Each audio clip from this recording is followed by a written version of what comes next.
2 years after the New Eden massacre, Earth had transformed into something the Galactic Empire never expected to encounter: a species unified by rage and purpose. The quantum transmission Dr. Sarah Chen had died to send home had awakened humanity to the true nature of their galactic neighbors, and the entire planet was now dedicated to a single goal: preparing for war. Admiral Marcus Chen stood in the command center of Luna Base Alpha, watching the construction feeds from shipyards scattered across the solar system.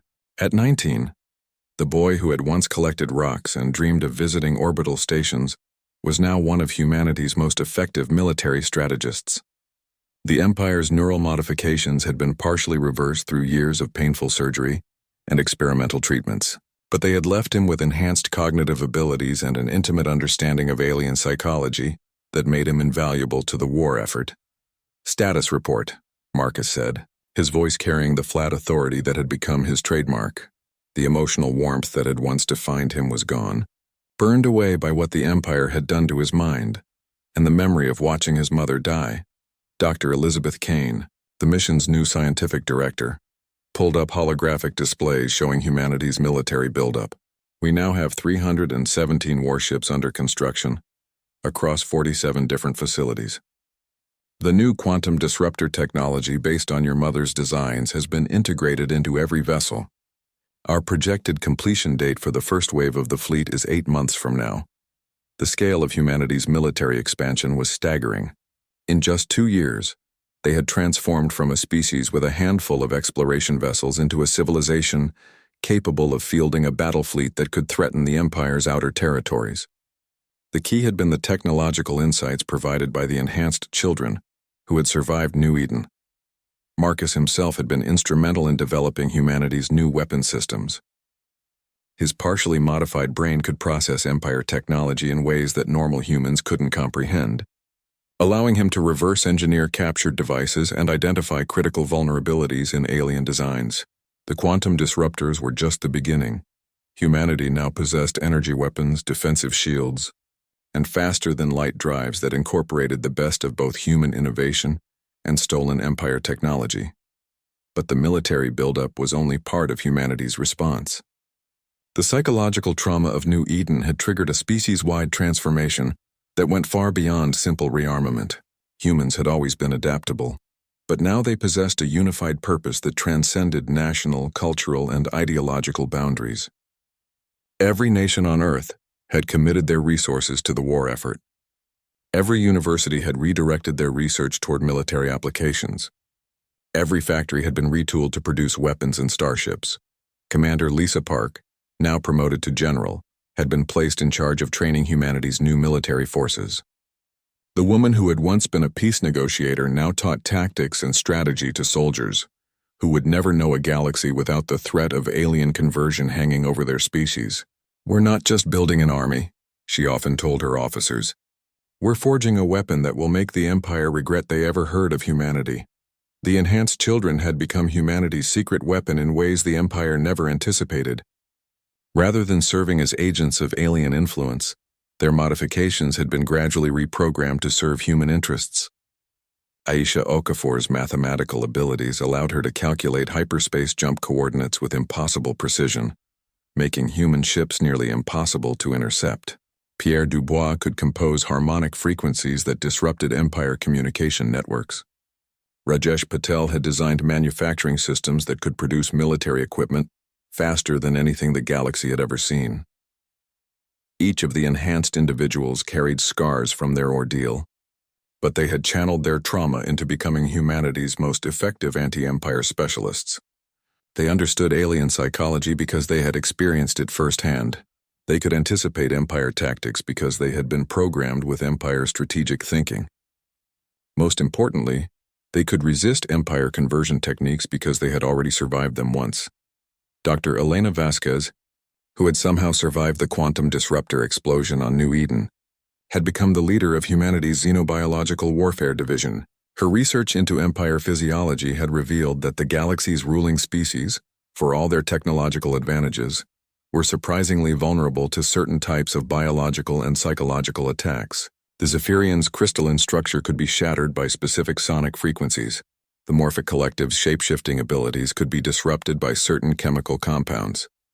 The Vorthak's hive mind structure made them susceptible to targeted viral infections. The Empire has spent 10 millennia believing they were the apex of galactic evolution. Elena explained during a classified briefing to Earth's military leadership.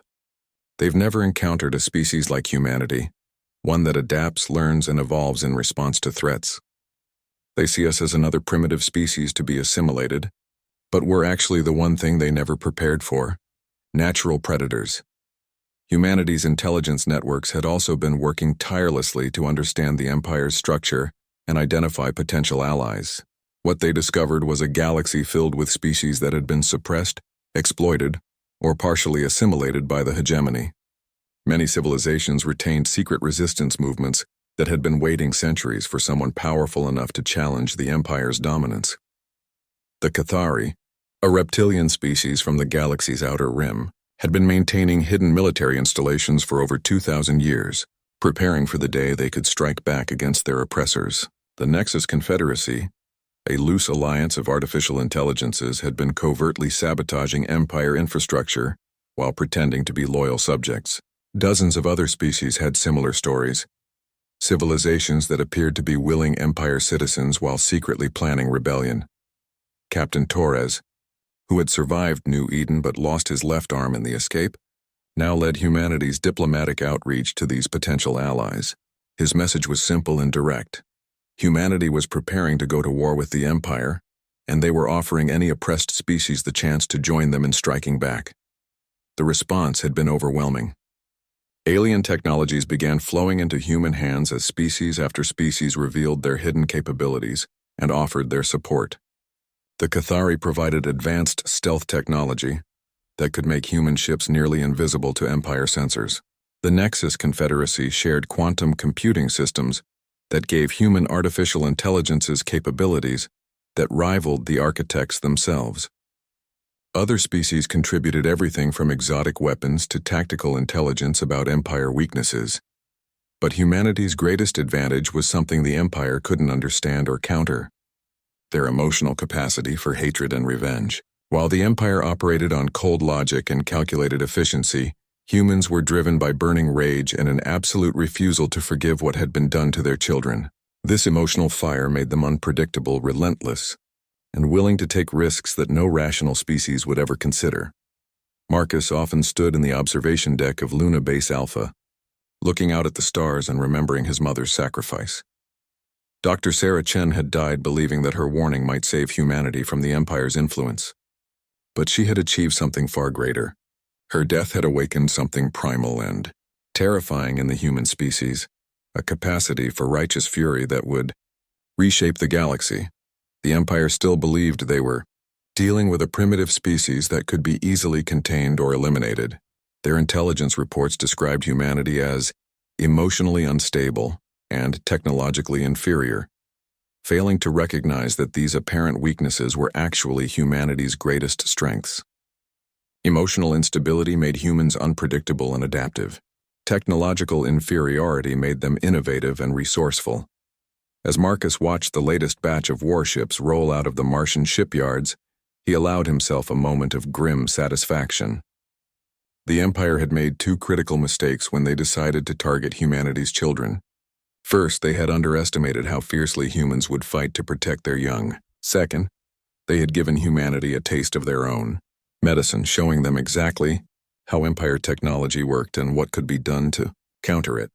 The galaxy was about to learn what happened when you awakened humanity's capacity for war.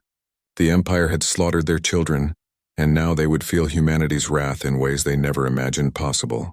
The age of galactic peace under Empire rule was coming to an end, and humanity would be the ones to bring it down.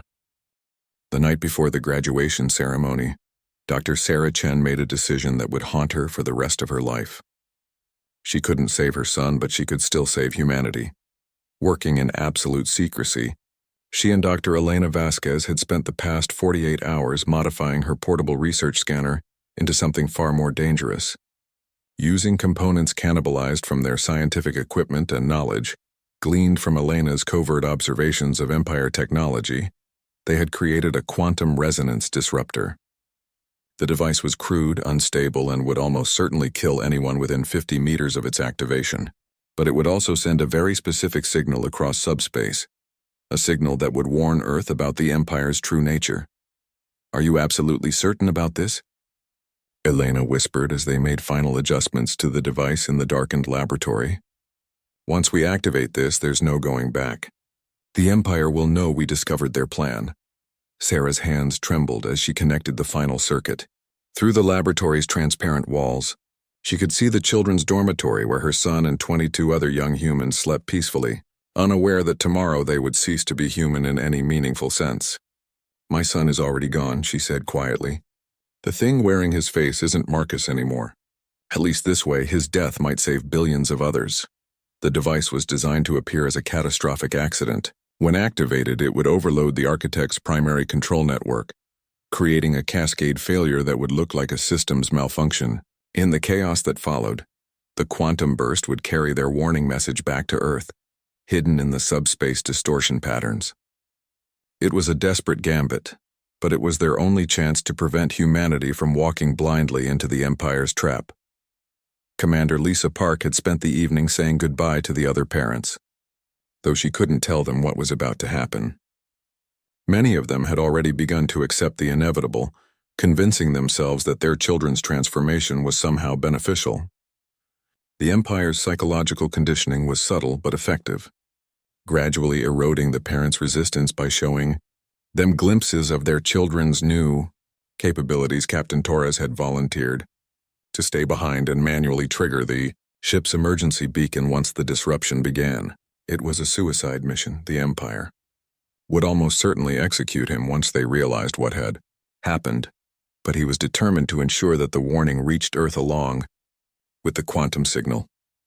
As the hours crept toward dawn, Sarah found herself remembering Marcus as he had been just a week ago. His infectious laughter when he discovered something new, the way he would scrunch his nose when concentrating on a difficult problem, his habit of collecting interesting rocks wherever they traveled. All of those precious memories felt like they belonged to someone else's child now. The graduation ceremony was scheduled to take place in the Empire's Grand Assembly Hall, a vast crystalline structure that could accommodate representatives from hundreds of species. The human parents had been invited to witness their children's transformation into enhanced galactic citizens, an honor that few species were permitted to observe. As they were escorted to the ceremonial viewing area, Sarah caught sight of Marcus standing with the other children in perfect formation. They all wore identical silver robes that seemed to shimmer with their own internal light, and their eyes held the same vacant, inhuman glow she had noticed developing over the past week. Whatever the Empire had done to them was complete.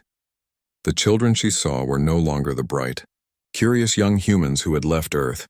Overseer Zix-4471 began the ceremony with a lengthy speech about the benefits of galactic citizenship and the responsibilities that came with enhanced consciousness. The crystalline being's words reverberated through the assembled crowd, translated simultaneously into hundreds of alien languages. Sarah barely heard any of it. Her attention was focused entirely on the quantum disruptor hidden in her ceremonial clothing. "Today," the overseer continued, "we welcome 23 young humans into the galactic community. They will return to their homeworld as ambassadors of enlightenment, carrying within them the wisdom and purpose needed to guide their species toward a proper understanding of their place in the cosmic order."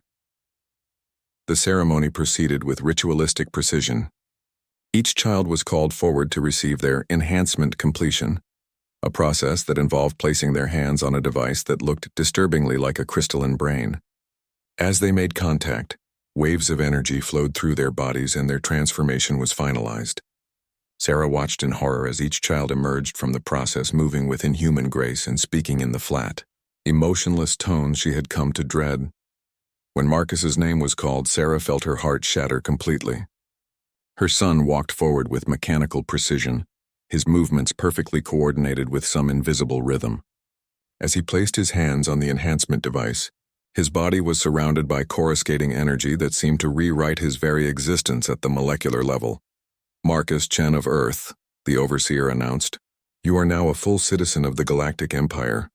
You will return to your species carrying the knowledge and purpose needed to guide them toward proper integration with the cosmic community."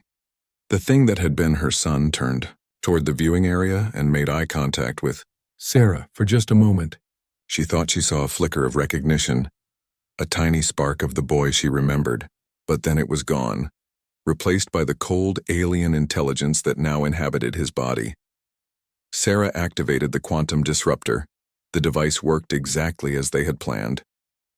The architect's control network suffered a catastrophic overload that sent shockwaves through every system in the diplomatic complex. Emergency alarms blared as artificial gravity fluctuated wildly and the ambient lighting strobed in chaotic patterns.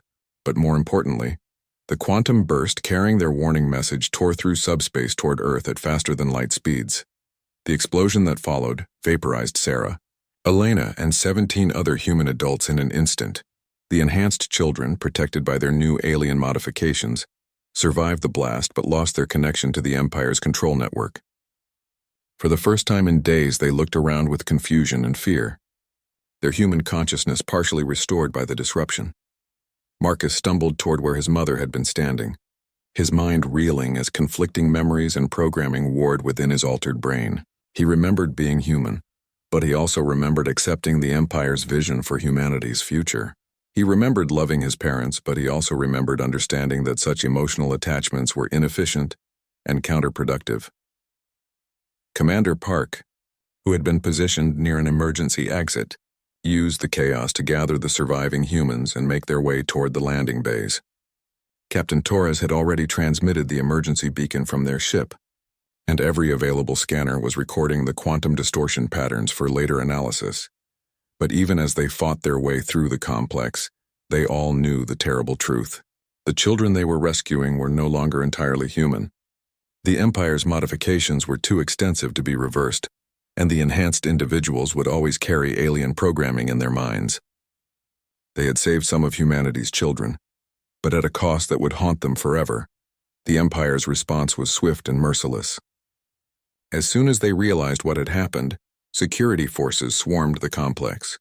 Most of the surviving humans were captured or killed, but a few managed to escape in commandeered Empire vessels. They carried with them not just the enhanced children, but also crucial intelligence about the Empire's true nature and capabilities. The quantum burst reached Earth 3 days later, hidden in subspace distortion patterns that only the most sensitive instruments could detect. Human scientists worked frantically to decode the message, and what they found changed everything. Dr. Sarah Chen's final transmission contained detailed technical specifications about the Empire's conversion process, tactical information about their military capabilities, and, most importantly, proof that the Galactic Empire was not a benevolent confederation, but a predatory parasite that consumed civilizations from within. When the surviving members of the diplomatic mission finally reached Earth 6 months later, they brought with them the enhanced children and a warning that would reshape humanity's entire approach to galactic relations. The Empire had shown their true face, and humanity would never again trust alien promises of peaceful cooperation. Marcus Chen, now permanently changed by his ordeal, would spend the rest of his life struggling with the alien programming that remained in his mind.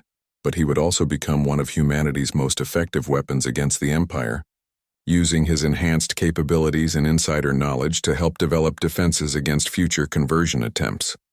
The age of innocence was over. Humanity had learned the galaxy's most terrible secret, and they would never forget the price they had paid for that knowledge. 3 days into their stay on New Eden, Dr. Sarah Chen began to notice disturbing changes in the children. What had started as a routine cultural exchange was evolving into something that made her skin crawl with unease. The Empire's representatives had been nothing but courteous. Their facilities were pristine, and the educational programs appeared sophisticated beyond anything Earth could offer. Yet something was fundamentally wrong. The children were being kept in a separate wing of the diplomatic complex, ostensibly to receive specialized instruction about galactic culture and technology. They were allowed to visit their parents for 2 hours each evening, but even during these brief reunions, Sarah noticed troubling differences in their behavior. Marcus, normally energetic and curious, had become subdued and distant. His eyes held a vacant quality that reminded her uncomfortably of patients she'd seen in neurological wards. "How was your day, sweetheart?" Sarah asked during their evening visit, kneeling to bring herself to Marcus's eye level. It was educational, Marcus replied in a flat, emotionless tone that sent ice through her veins.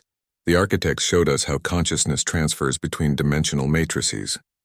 Tomorrow we'll learn about neural integration protocols. Sarah exchanged a horrified glance with her husband, Dr. David Chen, who had been monitoring the children's medical data remotely. The vocabulary Marcus was using wasn't just advanced for his age. It was completely alien to human conceptual frameworks. No 12-year-old should be able to discuss consciousness transfer as casually as talking about homework. The other parents had begun to voice similar concerns. Aisha Okafor's mother reported that her brilliant daughter had started solving mathematical equations that didn't use numbers, instead manipulating abstract symbols that hurt to look at directly. Pierre Dubois had begun composing music that seemed to bypass the ears entirely, creating melodies that somehow resonated directly in the listener's bones and nervous system. Dr. Elena Vasquez, the mission's senior physicist, had been conducting discrete scans of the children whenever possible. Her findings were deeply disturbing. The children's brain activity showed patterns that shouldn't exist in human neurology, complex wave formations that suggested external influence or manipulation. Most alarming was the presence of microscopic structures in their neural tissue that appeared to be artificial in origin. "They're being modified," Elena whispered urgently during a clandestine meeting in Sarah's quarters. "I don't know how they're doing it, but the children's brains are being systematically altered. These aren't educational sessions, they're some kind of conversion process." Commander Lisa Park, who had been observing the Empire's security arrangements, added her own troubling observations. "The guards aren't protecting us, they're containing us. I've identified 17 different species of sentries positioned around our quarters, all armed with weapons I don't recognize. We're not guests here, we're prisoners." The adult delegation had their own schedule of meetings and presentations, designed to showcase human achievements and assess their potential contribution to galactic civilization. But as the days passed, it became clear that the Empire's interest in adult humans was minimal at best. The real focus was entirely on the children. Professor James Wright, the mission's archaeologist, had been granted access to the Empire's historical archives as part of the cultural exchange. What he discovered there sent shockwaves through the human delegation. The Empire's history was littered with extinct civilizations that had contributed their young to the galactic community. Species after species had sent their most promising children for educational advancement, only to watch their civilizations slowly decline and disappear. The pattern was always the same. Young members of promising species would be invited to participate in advanced learning programs. They would return to their homeworlds fundamentally changed, carrying new knowledge and capabilities that seemed miraculous. But these enhanced individuals would gradually replace their species' natural leadership, steering their civilizations toward isolation and eventual extinction. The children weren't being educated, they were being converted into agents of the Empire. "It's a form of species assimilation," Wright explained during another secret meeting. "They don't conquer civilizations through force. They hollow them out from within, using their own children as vectors. The enhanced individuals maintain the appearance of their original species, while serving the Empire's agenda completely." Dr. David Chen had been analyzing biological samples whenever possible, and his findings confirmed their worst fears. The children weren't just being mentally modified, their DNA was being systematically rewritten. The changes were subtle but comprehensive, affecting everything from neurochemistry to cellular regeneration. Whatever the children were becoming, they were no longer entirely human. The Empire's representatives seemed oblivious to the humans' growing distress, or perhaps they simply didn't care. Overseer Zix 4471 continued to provide glowing reports about the children's progress, describing their exponential advancement in terms that made the human adults' blood run cold. "Your young ones show remarkable adaptability," the crystalline being informed them during a formal presentation. "Their neural plasticity exceeds our most optimistic projections. Within mere days, they have begun to internalize concepts that typically require decades of study. We are particularly impressed by their acceptance of hierarchical truth structures and collective consciousness integration." Sarah felt physically ill listening to the overseer's clinical description of what was being done to her son. The Empire was speaking about the children as if they were experimental subjects rather than living beings with their own thoughts, dreams, and futures. That night, the human adults held an emergency meeting to discuss their options. Captain Torres, who had been monitoring communications with Earth, delivered more devastating news. "I've been trying to send status reports back to Earth, but all our communications are being filtered through Empire relay stations. I have no way to warn our homeworld about what's happening here." Commander Park outlined their military situation with brutal honesty. "We have no weapons, no ships, and no allies. The Empire could eliminate us all without anyone on Earth ever knowing what happened to us. We're completely at their mercy." The discussion turned to desperate possibilities. Could they somehow rescue the children and escape? Could they sabotage the Empire's conversion process? Could they find allies among the other species in the Empire who might be sympathetic to their plight? Dr. Vasquez had been quietly working on analyzing the Empire's technology, looking for weaknesses or vulnerabilities. Their systems are incredibly advanced, but they're also incredibly centralized. Everything runs through the architect's control networks. If we could somehow disrupt their primary processing centers, it might create enough chaos for us to escape. But even as they planned, they all knew the terrible truth. The children were changing too rapidly. Every day brought new modifications, new alterations to their fundamental humanity. Time was running out and their options were disappearing. The next morning brought a new horror. The Empire announced that the children's graduation ceremony would take place in 3 days. They would be formally inducted into the Galactic community as enhanced citizens, equipped with the knowledge and capabilities needed to guide humanity toward its proper place in the cosmic order. Sarah realized with crystal clarity that this graduation would mark the point of no return. Once the Empire's conversion process was complete, her son would no longer be her son. He would be something else entirely, something that looked human but served alien masters. As she watched Marcus during their evening visit, she saw a stranger looking back at her through her child's eyes. The boy she had raised, loved, and cherished was disappearing day by day, being replaced by something that served purposes she couldn't comprehend. The human delegation faced an impossible choice. They could accept the Empire's offer and watch their children become willing slaves to an alien agenda, or they could resist and almost certainly die in the attempt. Either way, it seemed that humanity's first contact with galactic civilization would end in tragedy and betrayal.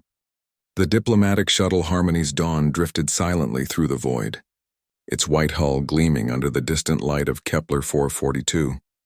Inside, 12-year-old Marcus Chen pressed his face against the observation deck's reinforced glass, watching the swirling clouds of the colony world New Eden grow larger with each passing minute. His eyes sparkled with wonder as he counted the orbital stations dotting the planet's periphery like jewels on an invisible necklace. "Look, Mom, there's another one." Marcus pointed excitedly at a rotating habitat ring. "Mr. Rodriguez said there are over 50 stations around New Eden now." "Can we visit them all?" Dr. Sarah Chen smiled at her son's enthusiasm while reviewing the diplomatic protocols on her tablet. As Earth's leading xenobiologist and the head of the First Contact Cultural Exchange Program, she carried the weight of humanity's future relationships with alien civilizations. This mission to New Eden represented the culmination of 3 years of careful negotiations with the Galactic Empire, a vast confederation of over 2,000 species that had grudgingly agreed to evaluate humanity for membership. "We'll see what time allows." "Sweetheart," Sarah replied, ruffling Marcus's dark hair. "Remember, we're here for very important work. This could determine whether humanity gets to join the galactic community." The shuttle carried 47 passengers, all carefully selected representatives of human civilization. There were scientists, artists, philosophers, engineers, and their families, Earth's best and brightest, chosen to demonstrate humanity's potential contribution to the galaxy. Among them was Dr. Elena Vasquez, a brilliant physicist whose work on quantum tunneling had revolutionized space travel, Professor James Wright, whose archaeological discoveries had rewritten human history, and Commander Lisa Park, a decorated military officer turned peace negotiator. But it wasn't just adults making this historic journey. The Empire had specifically requested that human children be included in the cultural exchange, claiming they wanted to understand humanity's approach to nurturing the next generation. 23 children between the ages of 8 and 16 had been selected from around the world, each representing different cultures, backgrounds, and talents. 16-year-old Aisha Okafor from Lagos was a mathematical prodigy who spoke 7 languages. 10-year-old Pierre Dubois from Montreal could play violin pieces that moved audiences to tears. 14-year-old Rajesh Patel from Mumbai had designed water purification systems that were already saving lives in developing regions. Each child was special, carrying within them the hopes and dreams of their home nations. As the shuttle approached New Eden's atmosphere, the passengers gathered in the main cabin for the final briefing. Captain Torres, a weathered veteran of humanity's first interstellar expeditions, stood before them with a mixture of pride and concern etched on his face. "Ladies and gentlemen, children," he began, "in 6 hours, we'll be landing at the diplomatic quarter of New Eden. You are about to become the first humans to set foot on an official Empire world. The Galactic Council has been skeptical about our species. They see us as young, aggressive, and potentially dangerous. Your job is to prove them wrong." Dr. Chen nodded gravely. The preliminary reports about the Empire had been troubling. While they claimed to value diversity and peaceful cooperation, there were disturbing patterns in their history. Several promising species had attempted to join the Empire only to mysteriously disappear from galactic records.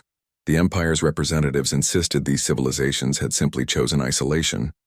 But human intelligence suggested something far more sinister. The Empire was ruled by the hegemony, a collective of 5 ancient species that had controlled galactic politics for over 10 millennia. The Zephyrians, tall crystalline beings who claimed to embody pure logic. The Morphic Collective, shapeshifters who served as the Empire's intelligence network. The Vorthak, massive insectoid creatures who controlled the military. The Ethereal Chorus, energy beings who managed the Empire's vast communication networks. And finally, the Architects, mysterious entities who designed the Empire's technology and infrastructure. These 5 species viewed themselves as the galaxy's rightful rulers, benevolently guiding younger civilizations toward enlightenment. But humans had detected a pattern. Species that showed too much independence or innovation often found themselves facing mysterious disasters. Entire planets would suffer ecological collapses, stellar phenomena would destroy star systems, or civil wars would tear apart promising civilizations. Now humanity stood at the crossroads. Earth's population had grown to 12 billion, and the colonization of nearby star systems was accelerating rapidly.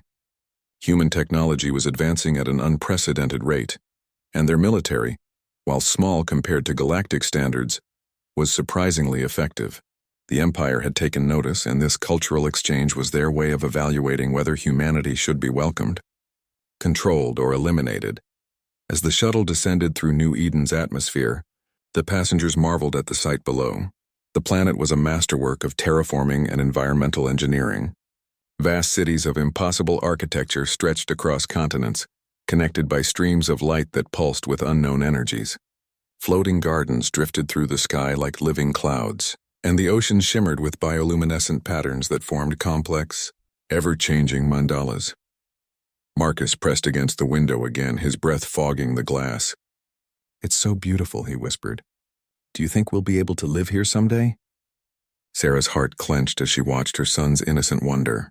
Intelligence reports suggested that the Empire had a disturbing interest in human children, though the reasons remained unclear. Some analysts believed it was simply curiosity about human development patterns. Others feared something far more sinister.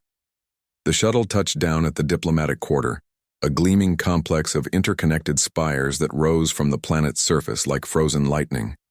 As the passengers disembarked, they were greeted by a delegation of Empire representatives. The beings were diverse beyond imagination, creatures of light and shadow, metal and flesh, gas and crystal. Yet despite their alien appearances, there was something unsettling about their uniformity of purpose. Leading the delegation was Overseer Zix 4471, a Zephyrian whose crystalline form refracted the station's lights into dancing rainbows. Its voice resonated directly in their minds, speaking perfect English with an accent that seemed to come from everywhere and nowhere at once. "Welcome, humans of Earth, to New Eden. We are honored by your presence and eager to begin the evaluation process. Your young ones especially intrigue us.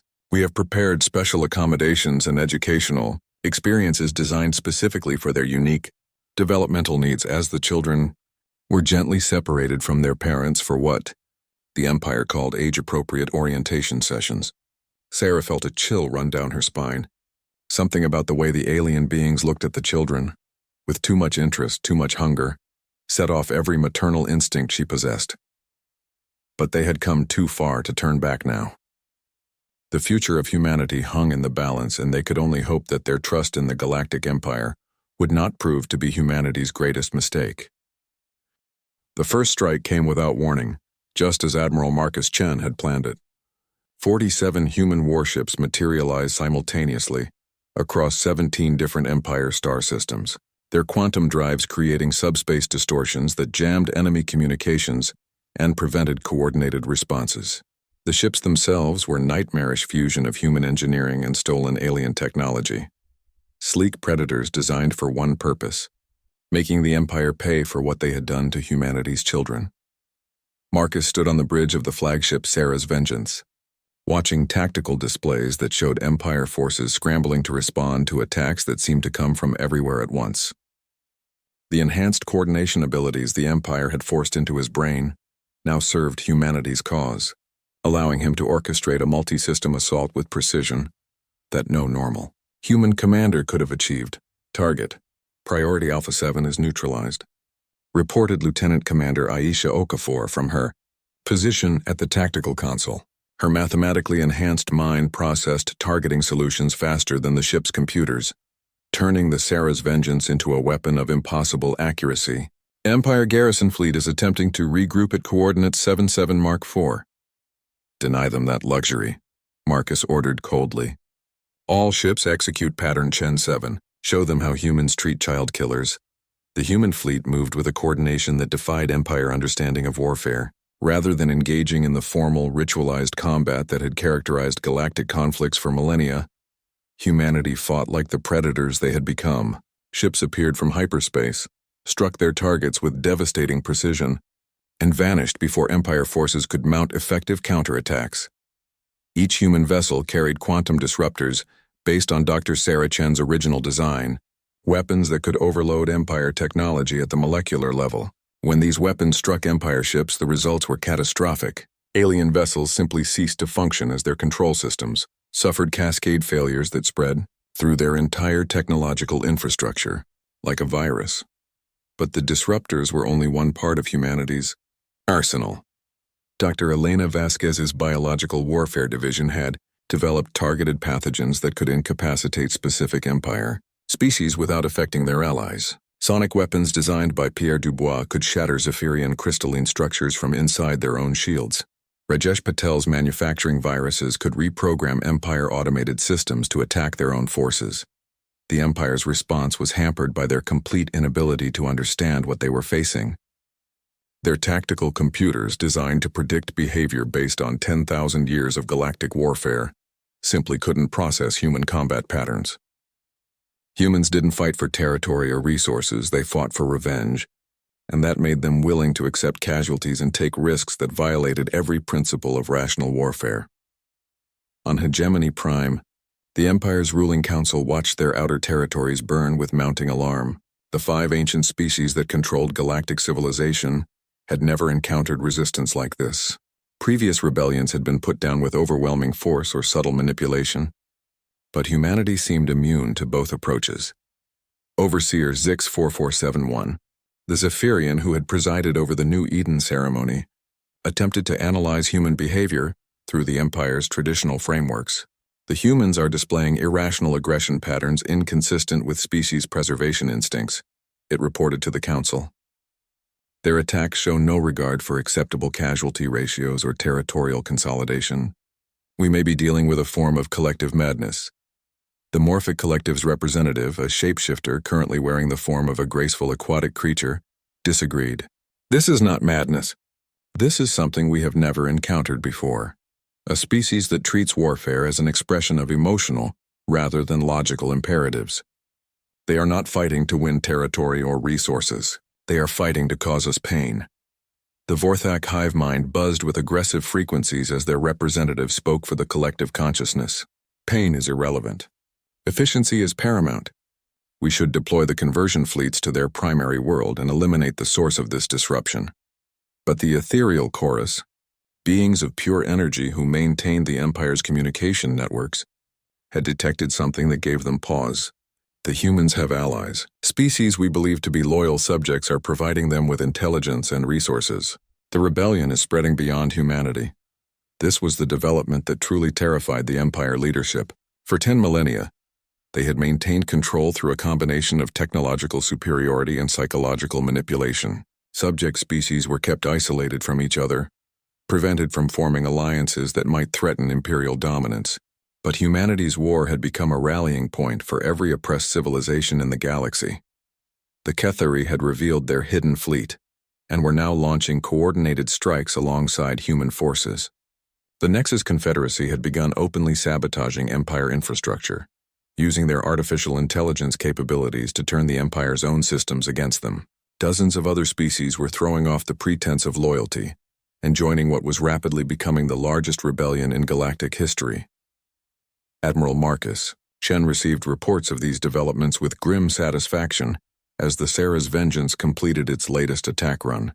An entire Empire logistics hub had been reduced to scrap metal, its quantum disruptor strikes eliminating 3,000 years of accumulated alien technology in a matter of minutes. But more importantly, the attack had freed 17 different species from Empire control, adding their worlds to the growing alliance of rebellion. The hegemony is requesting a parley, reported Commander Lisa Park from the communications station. They're offering to discuss terms for ending hostilities. Marcus almost smiled at the news. The Empire, which had never negotiated with any species from a position of weakness, was now desperate enough to seek peace talks. But he had learned something important from his time as their prisoner. The Empire only understood strength and fear. Mercy would be interpreted as weakness, and weakness would invite further aggression. "Send this message to the hegemony," Marcus said, his voice carrying the cold authority that had become his signature. "We are not interested in peace talks. We are interested in watching your civilization burn. Every child you took from us will be avenged with the destruction of a dozen Empire worlds. Every parent you made to grieve will be paid for with the extinction of an Empire species. You wanted to see what humanity was capable of when properly motivated. Now you know." The human fleet continued its relentless campaign, striking at Empire targets with increasing boldness and effectiveness. Each victory brought new allies to their cause and demonstrated to the galaxy that the seemingly invincible Empire could be defeated. More importantly, each battle allowed humanity to capture more Empire technology and learn more about their enemies' capabilities.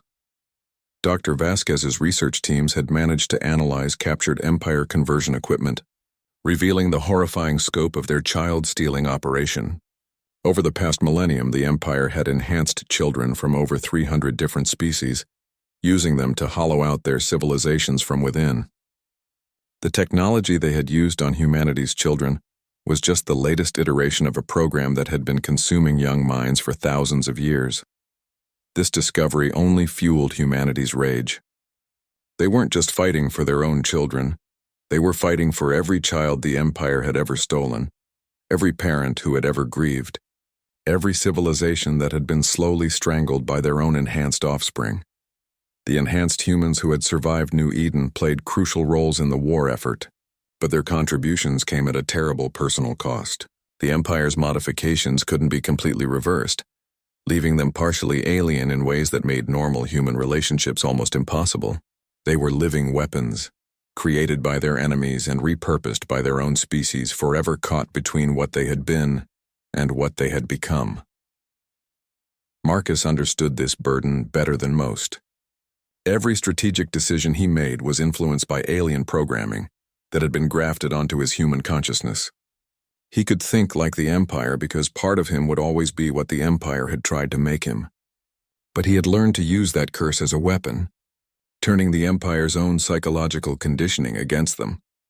As the human fleet prepared for their next phase of operations, Marcus stood in his private quarters looking at a holographic image of his mother. Dr. Sarah Chen had died believing that her sacrifice might save humanity from Empire influence, but she had achieved something far greater. Her death had awakened a sleeping giant, And that giant was now systematically dismantling the greatest power the galaxy had ever known. The Empire had made their choice when they decided to steal humanity's children. Now they would live with the consequences of that choice for however long their civilization managed to survive humanity's wrath. The siege of Hegemony Prime began on the 3rd anniversary of the New Eden massacre, a date that had become known throughout the galaxy as Remembrance Day. Admiral Marcus Chen stood on the bridge of his flagship, now leading a combined fleet of over 8,000 vessels representing 47 different species. What had started as humanity's war of vengeance had evolved into something far greater, a galactic revolution that would determine the future of civilization itself. The Empire's capital world was a fortress that had never fallen in 10,000 years of galactic dominance. Massive orbital defense platforms surrounded the planet like a mechanical solar system, each one capable of destroying entire fleets. The planet's surface was protected by energy shields that could absorb the output of a small star. Most intimidating of all were the architects' automated defense systems, millions of self-repairing combat drones that could adapt to any attack pattern and learn from every engagement. But humanity had spent 3 years preparing for this moment, and they had learned to fight in ways the Empire couldn't predict or counter. The assault began not with conventional weapons, but with a coordinated psychological attack designed by the enhanced children who had survived New Eden. Pierre Dubois, now 21 and bearing the scars of his forced enhancement, conducted a symphony of chaos that echoed across subspace frequencies. His music bypassed the Empire's communication filters and spoke directly to the consciousness of every thinking being in the system. The harmonies carried a simple message.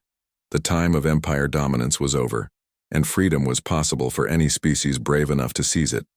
The effect was immediate and devastating. Across Hegemony Prime, slave species that had served the Empire for millennia suddenly remembered what independence felt like. The architects' construction crews stopped building. The Zephyrian data analysts ceased processing information. The Morphic Collective's infiltrators revealed their true forms and began sabotaging systems from within. Marcus watched the tactical displays with cold satisfaction as the Empire's perfect order dissolved into beautiful chaos. All fleet units commence Operation Sarah's Legacy.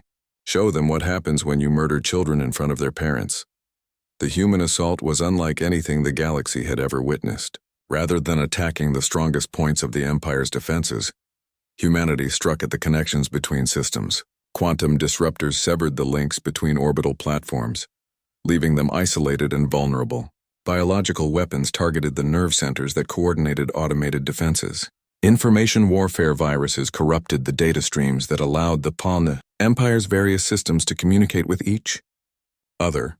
The Empire's greatest strength, the interconnected nature of their technology, became their greatest weakness when faced with an enemy that understood how to break those connections. Dr. Elena Vasquez's research teams had spent years mapping the Empire's technological dependencies, identifying the critical nodes that held their entire civilization together.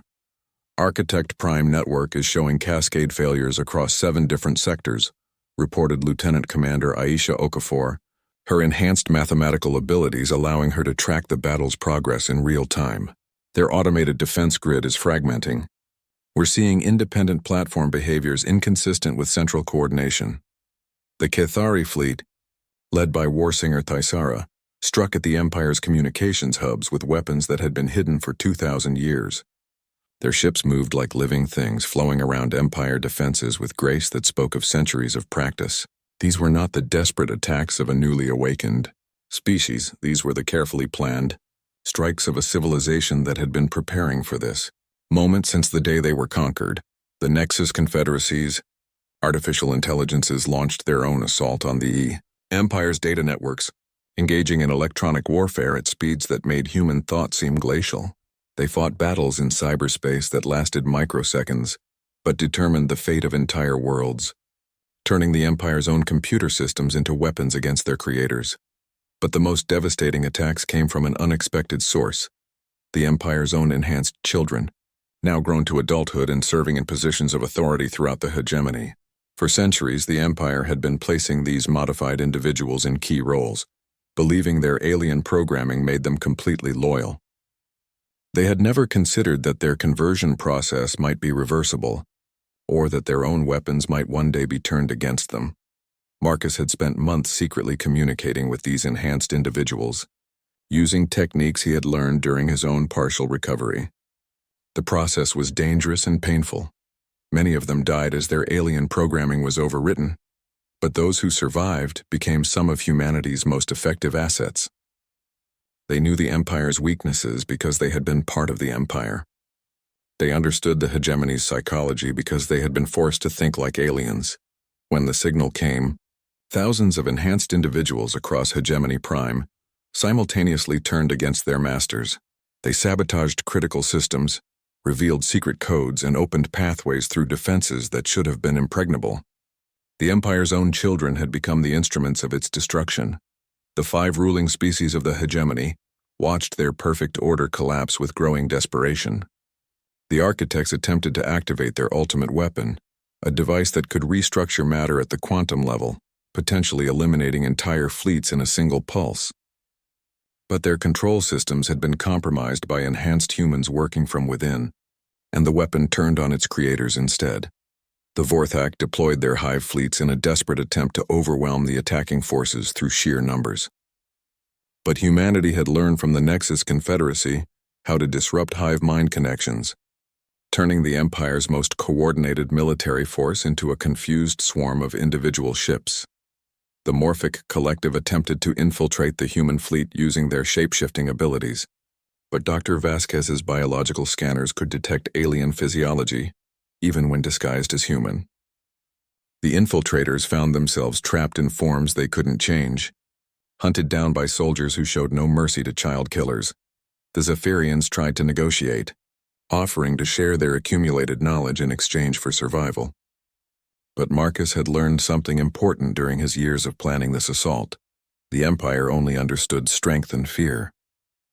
They had shown no mercy to humanity's children, and they would receive none in return. The ethereal chorus, beings of pure energy who had maintained the Empire's communication networks for millennia, attempted to escape by dispersing into subspace. But Pierre Dubois had prepared for this possibility, and his harmonic weapons could track and disrupt energy beings even in their natural state. As the battle reached its climax, Marcus received a priority transmission from Earth. President Martinez, who had led humanity's war effort from the beginning, appeared on the view screen with tears in her eyes. "Admiral, we've just received confirmation from our deep space monitors. The Empire's conversion facilities throughout the galaxy have stopped functioning. Every child they stole, every mind they twisted, they're all free now. Your mother's sacrifice saved them all." Marcus closed his eyes for a moment, feeling a weight he had carried for 3 years finally begin to lift. Dr. Sarah Chen had died to save humanity's children, but her legacy had grown to encompass every stolen child in the galaxy. The Empire's most monstrous crime had finally been answered. When he opened his eyes, they burned with the cold fire that had driven him since New Eden. All ships, final phase, leave no trace of the Empire's ruling structure. They wanted to see what humanity was capable of when properly motivated. Let's show them. The combined fleet converged on Hegemony Prime itself, bringing 3 years of planning and preparation to bear on the world that had orchestrated the theft of so many children. The planet's defenses, designed to repel conventional attacks, simply couldn't cope with humanity's unconventional warfare methods. As the Empire's capital world burned beneath cascading quantum fires, Marcus allowed himself a moment of grim satisfaction. The Galactic Empire had slaughtered humanity's children, and now they were feeling humanity's wrath in ways they never imagined possible. But this was only the beginning. The galaxy would need to be rebuilt, and humanity would ensure that it was built on principles that would never again allow children to be stolen from their parents. The age of the Empire was ending, and the age of humanity was about to begin. 5 years after the fall of Hegemony Prime, Admiral Marcus Chen stood in the ruins of the Empire's former capital, watching construction crews build something the galaxy had never seen before, a memorial to every child stolen by the Galactic Empire. The monument would contain the names of young beings from over 300 species, representing 10 millennia of systematic child abduction and mental violation.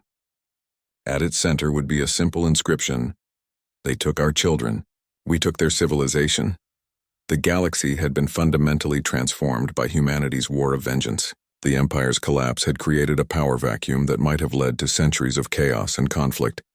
But humanity had prepared for this moment as carefully as they had planned their military campaign.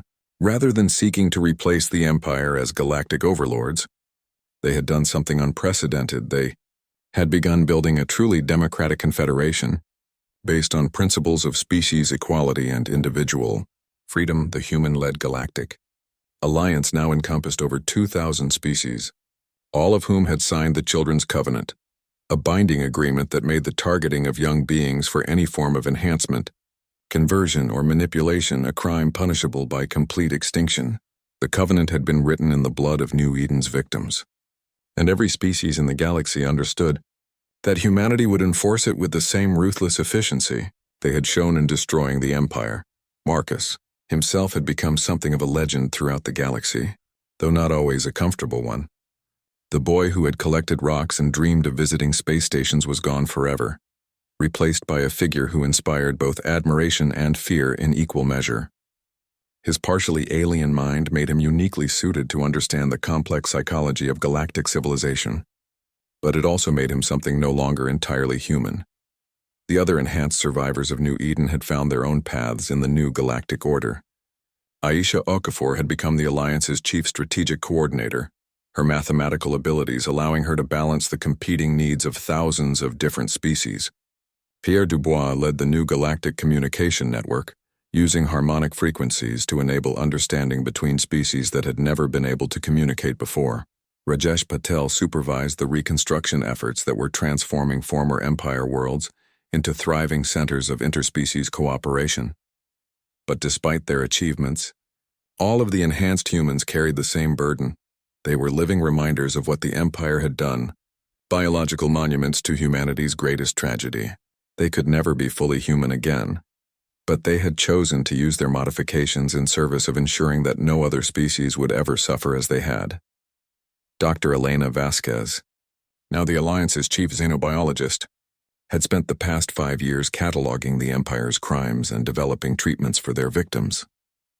Her research had revealed the true scope of the Empire's atrocities, not just the child conversion programs, but subtle genetic modifications applied to entire populations, psychological conditioning that had lasted for generations, and technological dependencies that had crippled the development of subject species. We've identified over 400 different forms of imperial manipulation, she reported during the weekly Alliance Council meeting.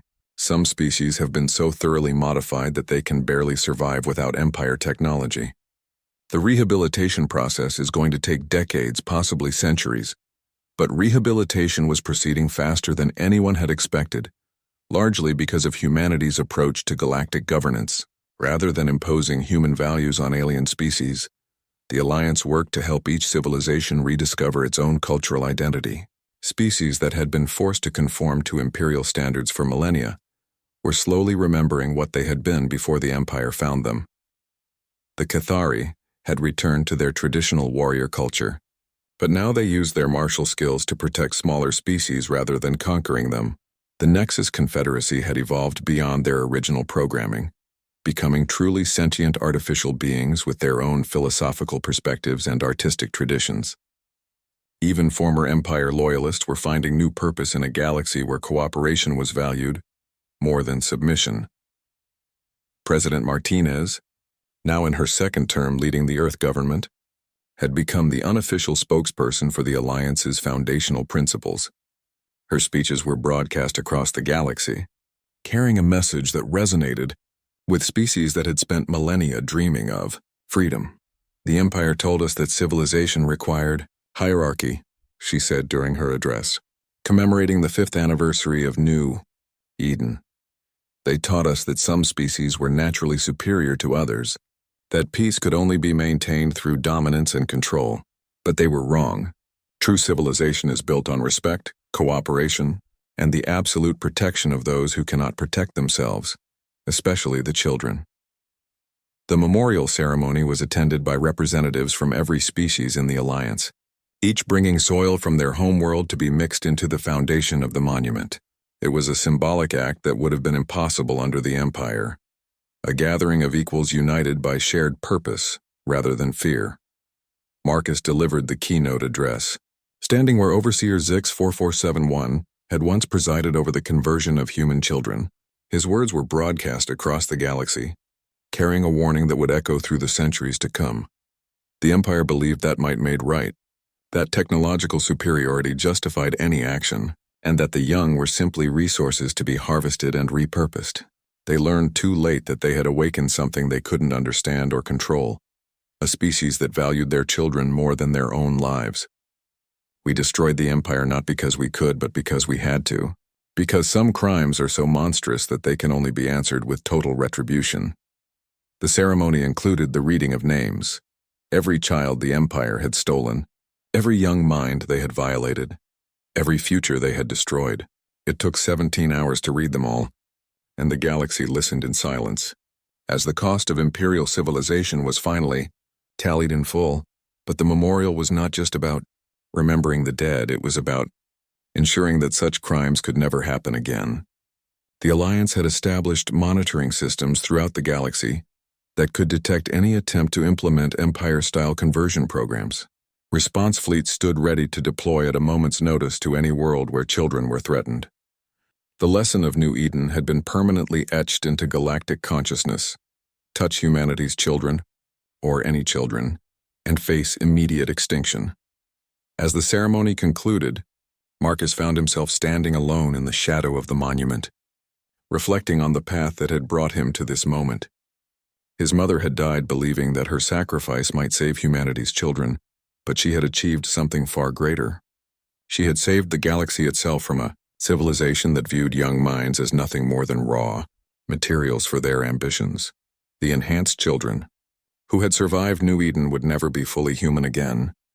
But they had become something equally important, guardians of a new galactic order that placed the protection of innocence above all other considerations. They were living proof that even the Empire's most sophisticated weapons could be turned against their creators when used by beings who truly understood the value of what they were protecting.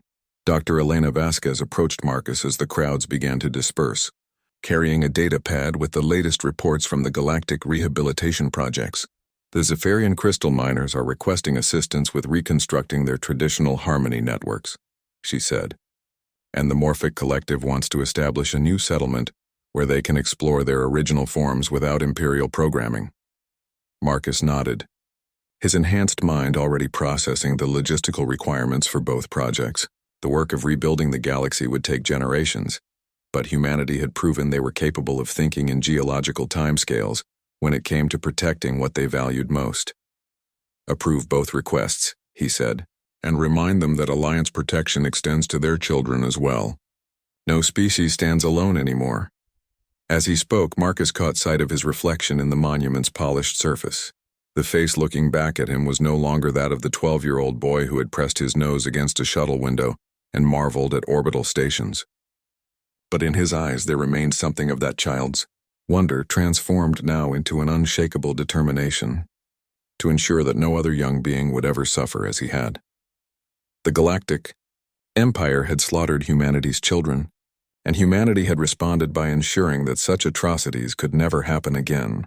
The galaxy was free, children everywhere were protected, and the memory of New Eden served as an eternal warning to anyone who might consider following the Empire's path.